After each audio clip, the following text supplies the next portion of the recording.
বাপ মারা গিয়েছে, এই সমস্ত কাজের কোনো খবর নাই, কোনো ধার ধারে না, নিজে নামাজ পড়ে না, আচ্ছা শুধু হুজুরের 500 টাকা দিয়ে হুজুর একটু বাপের লেগে দোয়া করে দেন।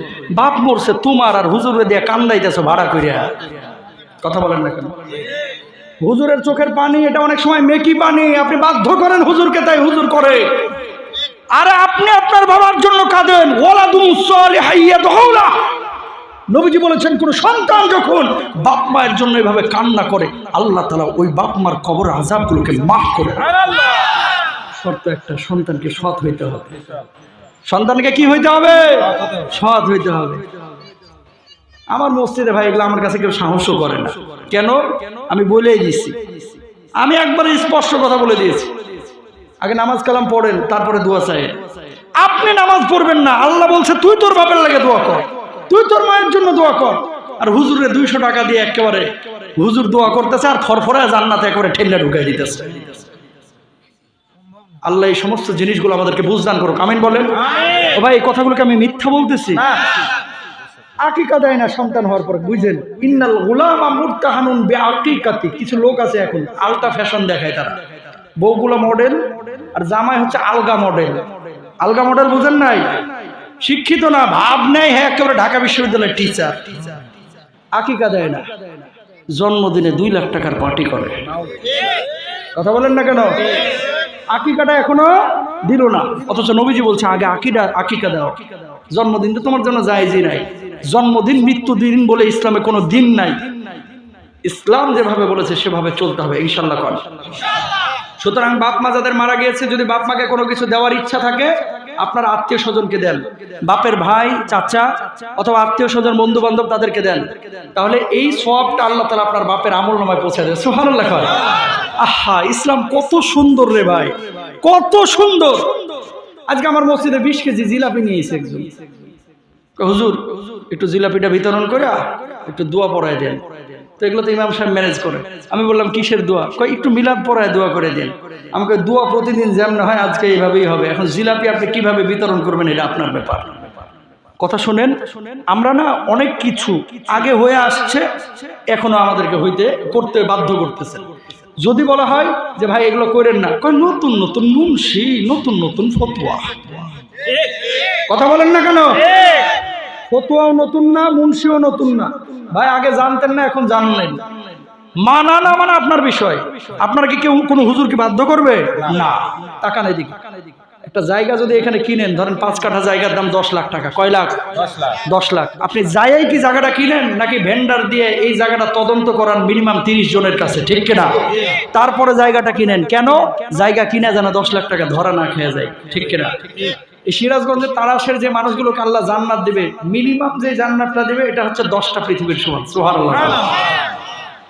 10 লাখ টাকার জায়গা কেনার জন্য আপনি 13 জন আর 30 জন ভেন্ডার নিয়োগ করে তারপরে জায়গা খুঁজে এই যাচাই করেন, ব্রিটিশ পিরিয়ডে মালিককে, পাকিস্তান পিরিয়ডে মালিককে, বাংলাদেশ স্বাধীনের পরে মালিক কয়জন চেঞ্জ হয়েছে, সব দেখে শুনে নিখুঁত জায়গা আপনি কিনেন। কেন? ধরা যেন না খায়। তো যে আমল করে আপনি জান্নাতে যাবেন, 10টা পৃথিবীর সমান জান্নাতে, ওই আমলটা করার আগে একটু তদন্ত যাচাই বাছাই করবেন না? কথা কন না কেন? ওই জায়গার জন্য তদন্ত করেন, তো যে আমল করে জান্নাতে যাবেন এটা তদন্ত করবেন না? আলেম ওলামার কাছে, হুজুরের কাছে একটু জিজ্ঞেস করবেন না? অবশ্যই করতে হবে, ঠিক না? আল্লাহ বুঝদান করুন। এক নাম্বার অজামিন যোগ্য অপরাধ, যেটা আল্লাহ ক্ষমা করবে না। এই কারণে বহুত মানুষ কি যাবে? জাহান্নামে যাবে। আহা, উমর ইবনে আব্দুল আজিজ রাহিমাহুল্লাহ, উনি যখন রাষ্ট্রনায়ক, খেয়াল করেন, ওমর ইবনে আব্দুল আজিজ যখন রাষ্ট্রনায়ক, তার কাছে রাষ্ট্রীয় কোষাগারে কিছু আপেল আসলো। আপেল আসলো, ছোট্ট সন্তান ছিল, এই সন্তান জীবনে কখনো আপেল দেখে নাই। খলিফার সন্তান একটা আপেল নিয়ে আপেলের উপরে কামড় বসায় দিয়েছে। যেমনি কামড় বসাইছে, খলিফা দূর থেকে দেখে দৌড়ে এসেছে, কয় সন্তান তোর মুখের মধ্যে কি? কয় আপেল। সঙ্গে সঙ্গে মুখটা ফেরে মুখের মধ্যে আঙ্গুল ঢুকিয়ে ওই গলা থেকে আপেল টেনে বের করেছেন। বলুন আল্লাহু আকবার। ছোট্ট মানুষ কাঁদতে লাগলেন। প্রাণের স্ত্রী দৌড়ে আসলেন। স্ত্রী আসার পরে বললেন, ও প্রাণের স্বামী, এইটা আপনি কি কাজ করলেন? ছোট্ট মানুষ একটা আপেলের উপরে কামড় দিয়েছে, তাতে কি হলো? মুখ থেকে এভাবে আপেলটা টেনে বাইর করলেন কেন? ওই খলিফা জবাব দিলেন, আমার কাছে যে আপেলগুলো এসেছে, আপেলের মালিক আমি না, এই আপেলের মালিক হচ্ছে রাষ্ট্রের নাগরিকরা। আমি যদিও রাষ্ট্রনায়ক, রাষ্ট্রের নাগরিকদের অনুমতি ছাড়া এই রাষ্ট্রীয় সম্পদ আমি আমার সন্তানের মুখে তুলে দিতে পারি না। বলুন আল্লাহু আকবার। এই জন্য আমি আমার সন্তানের মুখ থেকে আপেল বের করেছি। আমি আল্লাহ রাব্বুল আলামিনের কাছে কি জবাব দিব? এই একটা কামড় যে আপেলের উপরে বসাইছে, কি জবাব দিব? যদি আল্লাহ আমার কিয়ামতের ময়দানে ধরে যে আপেল যে খাইলো তুই কেন বাধা দিলি না? ও ভাইরা আমার ওমর ইবনে আব্দুল আজিজ বলতেছে আমার সন্তান আপেলের উপরে যেন কামড় বসায় নাই, জাহান্নামের আগুনের উপরে কামড় বসাইছে। বলুন আল্লাহু আকবার। কি ছিল তাদের আমানতদারিতা? একটা আপেল মুখ থেকে টাইনা বাইর করছে, যেন কলিজা টাইনা বাইর করছে। আল্লাহু আকবার বলেন। কয়েকজন গভর্নর ওনার কাছে আসলেন, ওমর ইবনে আব্দুল আজিজকে বললেন, ওমর আমাদের কিছু হিসাব নিকাশ আছে। গভর্নর মানে এমপি। হিসাব নিকাশের জন্য ওমর ইবনে আব্দুল আজিজের কাছে যখন হাজির হইল, ওমর ইবনে আব্দুল আজিজ বললেন ঘরের বাতি জ্বালাও। রাষ্ট্রীয় বাতি, রাষ্ট্রের তেল, রাষ্ট্রের ওই পইলটা জ্বালানো হলো। ওমর ইবনে আব্দুল আজিজের সামনে যখন গভর্নররা হিসাব পেশ করছেন, ওমর ইবনে আব্দুল আজিজ হিসাব নিকাশ যখন শেষ হয়ে গেল, একজন গভর্নর বলতেছে আপনার বাড়ির কি অবস্থা, বউ বাচ্চা কেমন আছে, আপনি কি ভালো আছেন? ওমর ইবনে আব্দুল আজিজ জবাব দিল, এই মুহূর্তে বাতিটা নিভে দাও, তারপরে তুমি জবাব পাইবা। গভর্নররা জিজ্ঞেস করছেন কেন আমরা এই মুহূর্তে বাতি নিভাবো? এতক্ষণ তো বাতি জ্বালানো ছিল। এতক্ষণ যত কাজ হয়েছে এই কাজগুলো রাষ্ট্রীয় কাজ, রাষ্ট্রীয় কাজ, রাষ্ট্রের বাতি জ্বালায়া ব্যবহার করে আমি দিয়েছি, জবাব দিয়েছি, কিন্তু আমার ব্যক্তিগত প্রশ্নের জবাব আমি রাষ্ট্রের তোয়লার বাতি জ্বালায়া তোমার দিতে পারি না। বলুন আল্লাহু আকবার। কি আমানতদারিতা, বুঝতে পারছেন তো?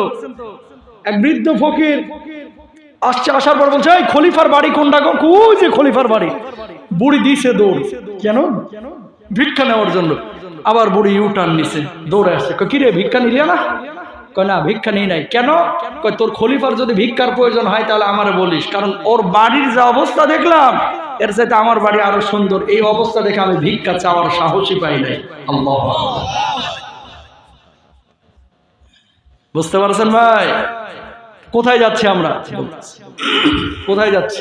এই শোনেন, 2 নম্বর অজামিনযোগ্য অপরাধটা বইলা তারপর আলোচনা শেষের দিকে যাও। কেউ উঠবেন না কিন্তু, ইনশাল্লাহ বলতে হবে ভাই। ইনশাল্লাহ বলেন না। 15-20 মিনিট একটু থাকেন ভাই। 2 নম্বর অজামিনযোগ্য অপরাধ বিশ্বনবী সাল্লাল্লাহু আলাইহি ওয়াসাল্লামকে আল্লাহ সুবহানাহু ওয়া তাআলা জানিয়ে দিয়েছেন। সেটা কি? সূরা লুকমানের মধ্যে আল্লাহ সুবহানাহু ওয়া তাআলা 11 নম্বর আয়াতের মধ্যে বলছেন কি, খেয়াল করেন।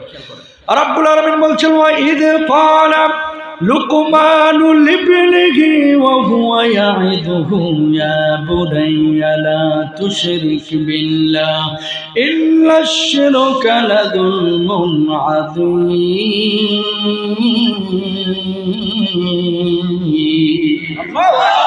আল্লাহ রাব্বুল আলামিন বললেন খবরদার আল্লাহর সঙ্গে কাউকে শরীক করো না, আল্লাহর সঙ্গে শরীক করো না। আল্লাহ রাব্বুল আলামিনের সঙ্গে শরীক করা এটা অত্যন্ত গর্হিত কাজ, বড় সড় গুনাহের কাজ। লোকমান আলাইহিস সালাতু ওয়াস সালাম তার সন্তানদেরকে এই কথা বলেছেন, আপনাকে আল্লাহ রাব্বুল আলামিন এই কথা জানিয়ে দিয়েছেন যদি শিরিক করেন আপনার আমলগুলো নষ্ট হয়ে যাবে, আপনার নামাজ কবুল হবে না, আপনার রোজা কবুল হবে না, আপনার হজ কবুল হবে না, আপনার যাকাত কবুল হবে না। লা ইন আশরাকতা লা ইয়াহবাতান্না আমালুকা ওয়া লা তাকুনান্না মিনাল খাসিরিন। যদি আপনি শিরিক করেন সঙ্গে সঙ্গে আপনার পূর্বের আমলগুলো নষ্ট হয়ে যাবে। বলুন না আউযুবিল্লাহ।